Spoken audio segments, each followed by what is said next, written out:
Assalamualaikum warahmatullahi wabarakatuh, siswa dan siswi kelas 9. Sebelum kita memulai pelajaran kita pada hari ini, kita akan berdoa terlebih dahulu. Materi kita pada hari ini yaitu tentang bentuk dan kedaulatan Negara Kesatuan Republik Indonesia. Bentuk dan kedaulatan Negara Kesatuan Republik Indonesia. Setiap negara memiliki bentuk negara yang berbeda.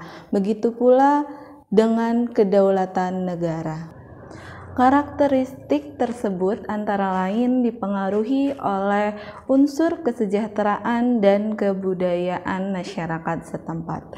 Ini dibagi menjadi 3. Yang pertama ada bentuk negara Indonesia, yang kedua ada kedaulatan negara Indonesia, dan yang ketiga ada macam-macam kekuasaan dalam negara. Yang pertama, bentuk negara Indonesia. Menurut Inu Kencana Shafii dalam bukunya Ilmu Pemerintahan mengkategorikan bahwa bentuk negara terbagi menjadi 2. Yang pertama yaitu negara kerajaan dan yang kedua adalah negara republik. Negara kerajaan adalah negara yang kepala negaranya dijabat oleh raja, sultan, atau ratu. Sedangkan negara republik adalah negara yang kepala negaranya dijabat oleh seorang presiden. Negara republik dapat dibedakan dalam 2 bentuk, yaitu negara serikat dan negara kesatuan.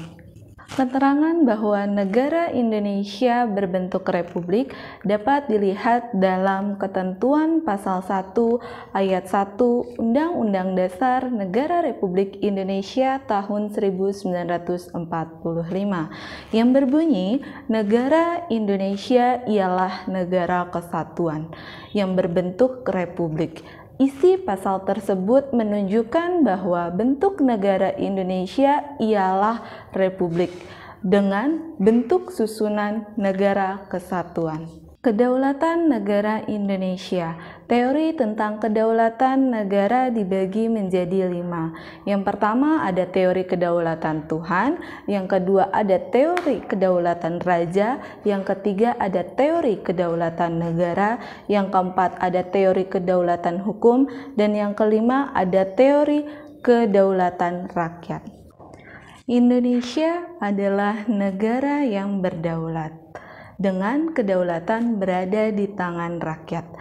Pernyataan tersebut dapat dilihat dari isi pasal 1 ayat 2 Undang-Undang Dasar Negara Republik Indonesia tahun 1945 yang berisi kedaulatan berada di tangan rakyat dan dilaksanakan menurut Undang-Undang Dasar Negara Republik Indonesia tahun 1945.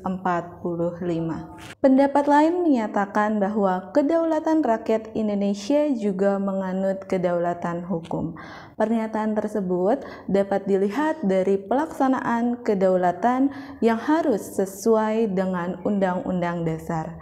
Kedaulatan hukum ditegaskan dalam isi pasal 1 ayat 3 Undang-Undang Dasar Negara Republik Indonesia tahun 1945 yang berbunyi, negara Indonesia adalah negara hukum. Macam-macam kekuasaan dalam negara. Macam-macam kekuasaan dalam negara menurut John Locke yaitu dibagi menjadi 3. Yang pertama ada federatif, yang kedua legislatif, dan yang ketiga eksekutif. Sedangkan macam-macam kekuasaan menurut Montesquieu juga dibagi menjadi 3. Yang pertama ada eksekutif, legislatif, dan yudikatif. Demikian materi yang dapat saya sampaikan, kurang lebihnya mohon maaf. Wassalamualaikum warahmatullahi wabarakatuh. Untuk tugasnya, silakan kalian buka LKS halaman 53. Di situ ada soal pilihan ganda. Silahkan kalian kerjakan nomor 1 sampai 25. Boleh langsung di LKS, boleh juga di buku tulis. Jika kalian mengerjakan di buku tulis, silahkan kalian tulis jawabannya saja. Jangan lupa tulis nama, kelas, dan tanggal. Terima kasih.